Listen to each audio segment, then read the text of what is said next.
Selamat sore, saya Hani dari kelas MJ 408 akan membawakan presentasi mengenai analisis dan strategi optimasi digital marketing untuk alas kaki ramah lingkungan brand pijak bumi. Yang pertama, kelebihan dan kekurangan website dari aspek tampilan, navigasi, informasi produk, CTA, dan pengalaman pengguna atau user experience.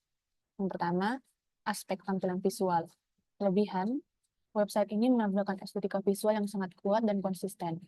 Namun kekurangannya adalah kontras warna yang sangat minim dapat berdampak pada penurunan minat pengguna dalam membaca atau memperhatikan detail informasi produk. Yang kedua, aspek navigasi website. Kelebihan struktur menu telah dibuat sangat minimalis sehingga mempermudah pengguna untuk mengakses kategori sesuai kebutuhan. Namun kekurangannya adalah terdapat menu collection pada versi mobile. Namun saat diklik tidak mengalihkan pengguna ke halaman tujuan. Yang ketiga, akses informasi produk. Kelebihan, brand pijak bumi sangat unggul dalam menyentuh emosional pengguna melalui storytelling pembuatan produk.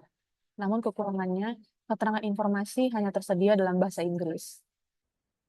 Lalu selanjutnya pada aspek CTA. Kelebihannya, tombol chat, checkout, dan customer service yang merupakan fitur prioritas berfungsi dengan sangat baik. Namun kekurangannya adalah minimnya variasi CTA yang dapat memantik minat pengguna terhadap produk. Dan yang terakhir, aspek user experience. Kelebihannya, website Pijak Bumi memberikan pengalaman berbelanja yang personal dan eksklusif. Kekurangannya, menu live chat ternyata tidak instan. Pengguna perlu menunggu untuk mendapatkan respon dari customer service.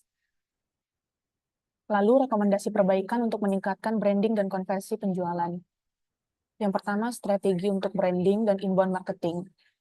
Menurut saya ada 3. Yang pertama, konten short form dan UGC. Yang kedua, dengan cara inbound konten dan penggunaan optimalisasi search engine optimization. Dan yang ketiga, penggunaan lokal SEO dan Google Maps.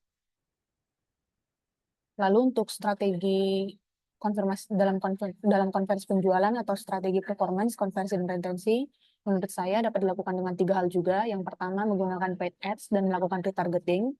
Yang kedua, menggunakan influencer dan adanya kegiatan ataupun produk limited edition. Dan yang ketiga, CRM atau Customer Relationship Management dan Eco Impact Dashboard. Untuk penjelasan dari masing-masing hal ini dapat kita baca bersama-sama dalam PPT. Lalu yang kedua, analisis penerapan Search Engine Optimization atau SEO pada website. Yang pertama, yaitu keyword yang digunakan. Jenis keyword yang digunakan adalah kata kunci yang spesifik. Contoh, sepatu ramah lingkungan, sneakers daur ulang plastik, ataupun sepatu sustainable. Yang kedua, penerapan SEO and page. Pada website, halaman utama dengan tegas menjelaskan identitas produk. Dan yang ketiga, penerapan SEO of page. Brand Pijak Bumi telah banyak mendapat umpan balik dari media nasional dan pernah meraih penghargaan internasional di Nike Milano. Lalu perbandingan dengan kompetitor.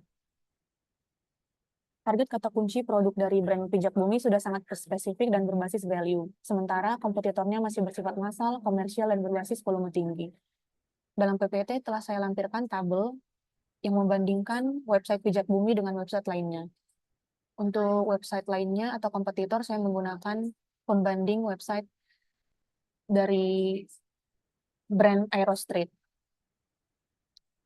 Lalu rekomendasi strategi SEO ada 3 menurut saya, yaitu yang pertama menggunakan konten informasional, yang kedua menggunakan link building edukatif, dan yang ketiga local SEO dan Maps.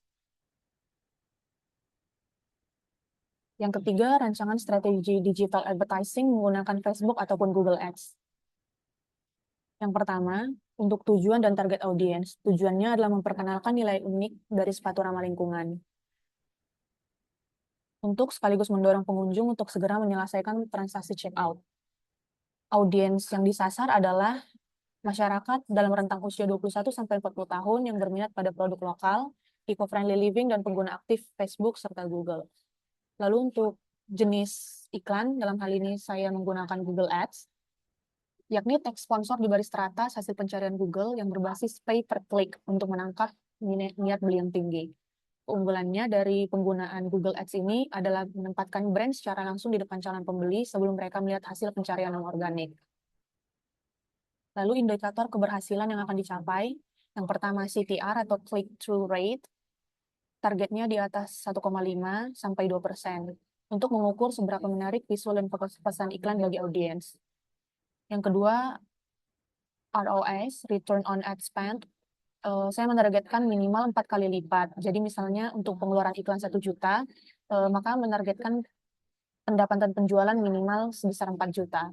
Lalu ada CPC, cost per click, untuk memastikan biaya per klik efisien dan tidak melebihi margin keuntungan produk. Dan yang terakhir CPA, cost per acquisition, yaitu biaya rata-rata yang dikeluarkan untuk mendapatkan satu transaksi pembelian yang berhasil. Yang keempat, strategi pemanfaatan komunitas atau influencer yang sesuai dengan karakteristik bisnis. Yang pertama harus menargetkan komunitas seperti pegiat daur ulang dan sejenisnya. Lalu mengadakan kegiatan studio visit. Dan yang terakhir menurut saya adalah membuat kegiatan yang menghasilkan barang limited collection. Lalu kontribusi terhadap peningkatan traffic website maupun penjualan. Menurut saya ada 4 hal, yaitu dapat membuat konten viral, dan kedua di pencarian mesin, dan yang ketiga membangun kepercayaan, dan yang terakhir mendorong check out segera. Lalu yang kelima, strategi untuk meningkatkan penjualan melalui media digital. Menurut saya yang pertama adalah mengganti tombol kaku seperti add to cart dengan kalimat emosional yang cocok dengan brand pijak bumi ini. Seperti mengganti kata-kata add to cart dengan amankan ukuran dari sekarang atau make my sustainability move. Yang kedua, live chat interaktif, yaitu menyematkan widget interaktif WhatsApp dengan fitur benar-benar live chat, bukan sebelumnya yang dimana pengguna itu harus menunggu respon dari admin produk pijak bumi. Dan yang keenam, kesimpulan dari hasil analisis. Yang pertama, butuhnya sinergi, yaitu keberhasilan website tidak hanya ditentukan oleh estetika visual, melainkan sinergi antara UX yang responsif, SEO yang tepat sasaran, dan media digital yang presisi. Dan yang kedua adalah nilai unik. Brand seperti pijak bumi telah memiliki keunggulan kompetitif, maka perlu diadakan optimalisasi navigasi mobile serta variasi CTA yang persuasif. Sumber referensi dapat kita baca bersama-sama di PPT. Dan terakhir, terima kasih. Demikian presentasi dari saya. Atas perhatiannya saya ucapkan terima kasih.